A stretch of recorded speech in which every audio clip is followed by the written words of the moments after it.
وہ اس کی آنکھوں میں جھانک کے بولا۔ اس نے نفی میں سر ہلایا۔ ویسے نیچر آف تھریٹ کیا ہے؟ کشمالا نے جواب نہیں دیا۔ وہ گردن موڑ کے کھڑکی کے باہر دیکھنے لگی۔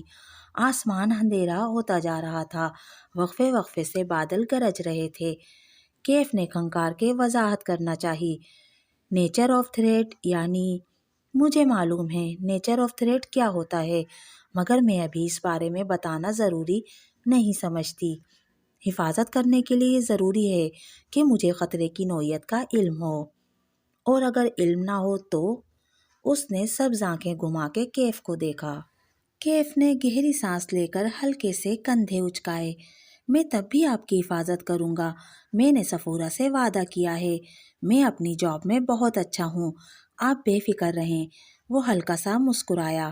وہ واقعی اس کے گزشتہ گارڈ سے مختلف تھا، لیکن اچھا تھا۔ اس کے بات کرنے کے انداز میں ایک احساس تحفظ تھا۔ اس کے تنے اعصاب ڈھیلے پڑنے لگے۔ مجھے لگتا ہے کوئی میرا پیچھا کر رہا ہے۔ وہ بولی تو اس کی آواز ہلکی تھی۔ اس نے بھروسہ کرنے کا فیصلہ کر لیا تھا، آخر وہ صفورہ کا کزن تھا۔ صرف لگتا ہے یا کسی کو دیکھا بھی ہے؟ وہ چونکا۔ دیکھا نہیں ہے، لیکن وہ ثبوت چھوڑ جاتا ہے۔ وہ میرے گھر میں داخل ہوتا ہے اور چیزیں چھیڑ کے چلا جاتا ہے۔ سی سی ٹی وی میں نظر نہیں آتا؟ کشمالا نے نفی میں سر ہلایا۔ ممانی ان کے خلاف ہیں، صرف گیٹ پہ سی سی ٹی وی لگا ہوا ہے، باقی گھر میں وہ لگوانے نہیں دیتی، ان کی پرائیویسی ڈسٹرب ہوتی ہے۔ آپ نے خفیہ کیمرے لگوانے کا نہیں سوچا؟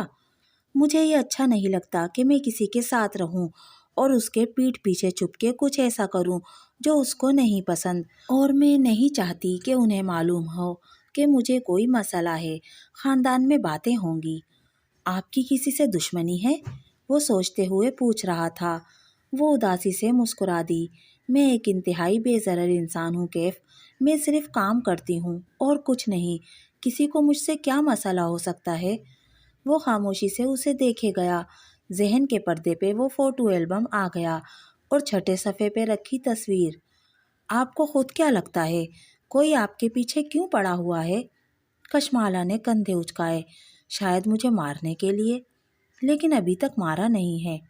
وہ اس کی بات پہ چونکی۔ ہوں؟ کیف اپنی جگہ سے اٹھا اور ہاتھ بڑھا کے کھڑکی کے پٹ کھول دیے، پھر باہر کی طرف اشارہ کیا۔ آپ روز اس کھڑکی میں بیٹھ کے کام کرتی ہیں، سامنے ایک کمرشل مارکیٹ ہے، اس کی کسی بھی عمارت کی کھڑکی سے آپ کو شوٹ کرنا بہت آسان ہے۔ اگر میں ہوتا تو اس سرمئی عمارت کا انتخاب کرتا۔ اشارہ کر کے ایک عمارت دکھائی۔ آپ وقت کی پابند ہیں۔ ہلکی سی مسکراہٹ کے ساتھ کھڑے کھڑے بات جاری رکھی۔ روز فکس ٹائم پہ ریستوران پہنچتی ہیں، یہ مجھے اسٹاف نے بتایا ہے۔ کوئی آپ کا تعاقب 2 دن تک کر لے تو اسے معلوم ہوگا کہ آپ کب اور کہاں ہوتی ہیں۔ راستے میں کہیں بھی آپ کو شوٹ کیا جا سکتا ہے۔ پھر اس نے میز پہ رکھی کافی کا مگ اٹھایا۔ کپ میں 2 گھونٹ بچے ہوئے تھے۔ کپ نیچے سے پکڑ کے اونچا کیا۔ یہاں کسی بھی ویٹر یا اسٹاف کو چند پیسے دے کر آپ کی کافی میں کچھ ملایا جا سکتا ہے۔ ویسے میں ہوتا تو کافی میں زہر نہ ملاتا، کیونکہ آپ آخری گھونٹ بچانے کی عادی ہیں۔ میں یہاں زہر لگاتا۔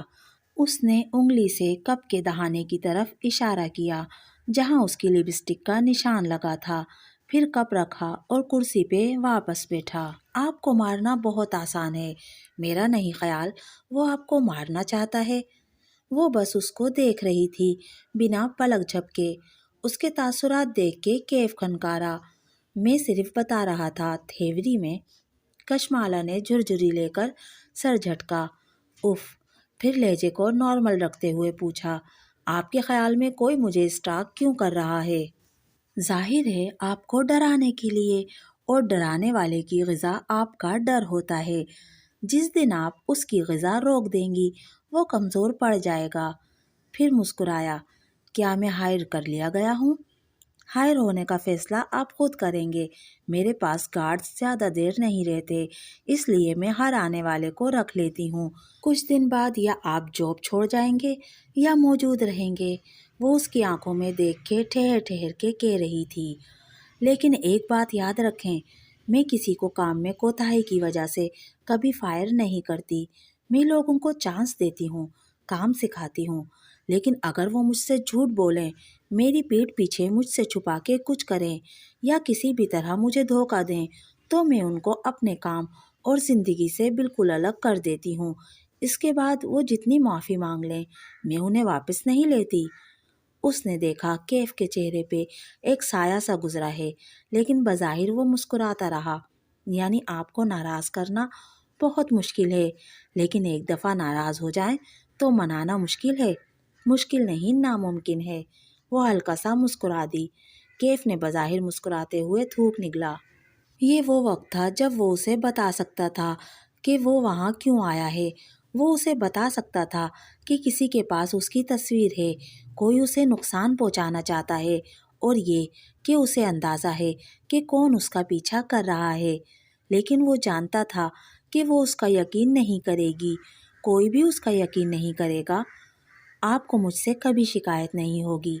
پھر جیسے یاد آیا، آپ کے گارڈز بار بار جاب کیوں چھوڑ دیتے ہیں؟ آپ جان جائیں گے۔ وہ لیپ ٹاپ اٹھاتے ہوئے اٹھ کھڑی ہوئی۔ اسے ظہیر سے ملنا تھا۔ وہ دونوں ساتھ ساتھ آفس سے باہر نکلے۔ وہ آگے بڑھ گئی اور وہ وہیں رک کے موبائل کے بٹن دبانے لگا۔ وائٹ ہیئر نام کی ایک چیٹ نکالی۔ اس نے مجھے ہائر کر لیا ہے۔ یہ بہت آسان تھا۔ اس کی انگلیاں ٹائپ کر رہی تھیں۔ ظہیر کا آفس ٹیرس کے دوسری جانب تھا۔ درمیان میں چند کرسیاں میزیں رکھی تھیں۔ وہ وہیں بیٹھ گئی اور صفورہ کو کال ملائی۔ میں نے تمہارے کزن کو ہائر کر لیا ہے۔ گردن اٹھا کے آسمان کو دیکھا۔ سیاہ بادل دور دور سے اس کے سر پہ اکٹھے ہو رہے تھے۔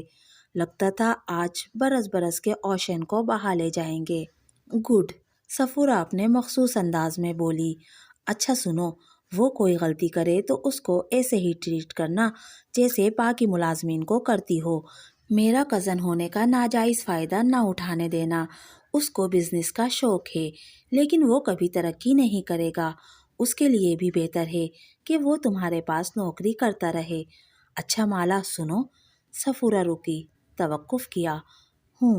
مالا ابھی تک گردن اٹھائے آسمان کو دیکھ رہی تھی۔ آدھا ریستوران اوپن ایئر تھا، بارش ان کے لیے اچھی ثابت نہیں ہوتی تھی۔ میں نے سنا ہے ظہیر نے اوشین کو بیچ دیا ہے۔ بجلی زور کی چمکی عین اس کے سر پہ۔ کیا؟ بادل اتنے زور سے گرجے کہ زمین دہل گئی۔ ایوب بتا رہا تھا کہ ظہیر نے کسی لبنانی فوڈ چین کو اوشین بیچ دیا ہے۔ اس نے تمہیں اعتماد میں نہیں لیا؟ تمہیں کوئی غلط فہمی ہوئی ہوگی۔ ایسا نہیں ہو سکتا۔ وہ ایک دم کھڑی ہوئی۔ اسی پل بارش برسنے لگی، جیسے اوپر سے کسی نے پانی کا تھال الٹ دیا ہو۔ وہ تیز تیز چلتی ظہیر کے آفس میں داخل ہوئی۔ اس کی ہیلز گیلے نشانوں کی قطار اپنے پیچھے چھوڑتی جا رہی تھیں۔ ظہیر نے سر اٹھا کے دیکھا۔ مالا کے بال نم تھے اور چہرے پہ پانی کے قطرے تھے۔ آواز اونچی تھی۔ میں کیا سن رہی ہوں؟ ہتھیلیاں میز کے کناروں پہ رکھے وہ بنا پلک جھپکائے اسے دیکھ رہی تھی۔ تم نے اوشین بیچ دیا ہے؟ غصہ نہیں تھا، بے یقینی تھی، حیرت تھی۔ آفس کی کھڑکی کے شیشے پہ تڑ تڑ بوندیں برس رہی تھی، گویا آسمان سے برستے پتھر ہوں اور ہر پتھر پہ کسی کا نام لکھا ہو۔ ظہیر چند لمحے اسے دیکھتا رہا، پھر گردن موڑ کے کھڑکی کو دیکھنے لگا۔ ہاں، میں نے ایک لبنانی گروپ کے ساتھ ڈیل کی ہے۔ وہ چند لمحے ہل نہیں سکی، نہ پلک جھپکی، نہ سانس لیا۔ اس کے ذہن نے بات کو جذب بھی نہیں کیا تھا۔ تم نے کیا کیا ہے؟ میں اس سے ہاتھ ہٹائے سیدھی کھڑی ہوئی۔ میرے کچھ ذاتی مسئلے چل رہے ہیں، مجھے پیسے چاہیے تھے۔ سوری، میں تمہیں پہلے نہیں بتا سکا۔ پیچھے دروازہ کھلنے کی آواز آئی، ساتھ ہی شناسا مردانہ آواز۔ بوس، آپ کا فون باہر گرا ہوا تھا، مسلسل بجے جا رہا ہے۔ کہنے والا خود ہی خاموش ہو گیا، آگے آیا اور میز پہ کشمالہ کا فون رکھ کے واپس ہو گیا۔ تم مجھے بتائے بغیر ایسا کیسے کر سکتے ہو؟ وہ اسی طرح ظہیر کو بے یقینی سے دیکھ رہی تھی۔ کیونکہ انہوں نے اپنا اسٹاف لانا ہے۔ مالا میں ہر ایک کی ذمہ داری نہیں لے سکتا، سب اپنا کچھ نہ کچھ کر سکتے ہیں۔ وہ قدرے جھنجھلایا۔ میں نے کہا نا، مجھے پیسے چاہیے تھے، بہت ضروری۔ ظہیر، تم مجھے بتائے بغیر ایسے کیسے کر سکتے ہو؟ اس کو لگا اسے سانس نہیں آ رہا۔ میں کر سکتا ہوں، میں ریستوران کا مالک ہوں۔ ہمارے درمیان کبھی کوئی ایسی بات نہیں طے ہوئی تھی جس سے میرا یہ حق سلب ہو جائے۔ مالک؟ تم مالک ہو؟ ظہیر، میں نے یہ ریستوران بنایا ہے تمہارے ساتھ اپنے انہی ہاتھوں سے، اور تم نے 1 منٹ میں اس کو بیچ بھی دیا۔ اس نے خود کو بولتے سنا، اور تب کسی اڑتے تیر کی طرح ایک فکرہ ذہن میں پیوست ہو گیا۔ وہ اپنا اسٹاف لائیں گے؟ تم یہ کہہ رہے ہو کہ میں اور ہمارا اسٹاف ہم سب جاب لیس ہو گئے ہیں؟ وہ 2 قدم پیچھے ہوئی اور بے یقینی سے اسے دیکھا۔ ظہیر کے چہرے پہ ملال ابھرا۔ مالا، تم اتنی قابل، اتنی ٹیلنٹڈ ہو، تم کچھ بھی کر لو گی یار، میرا مسئلہ سمجھو۔ وہ کچھ اور بھی کہہ رہا تھا لیکن اسے کچھ سنائی نہیں دے رہا تھا۔ وہ ظہیر کے آفس سے نکلی تو ذہن شل تھا۔ اسے اپنے آفس تک جانے کے لیے ٹیرس عبور کرنا تھا۔ وہ قدم قدم آگے بڑھنے لگی۔ سرد جوتے مزید گیلے ہوتے گئے۔ دوستو، یہ تھا مالا ناول کی پہلی قسط کا تیسرا حصہ۔ آپ کو میری آج کی ویڈیو کیسی لگی؟ مجھے کمنٹ کر کے ضرور بتائیے گا۔ اگر ویڈیو پسند آئی تو پلیز میرے چینل کو سبسکرائب کیجیے، میری ویڈیو کو لائک اور شیئر کیجیے۔ ملتے ہیں اگلی ویڈیو میں، تب تک کے لیے اللہ حافظ۔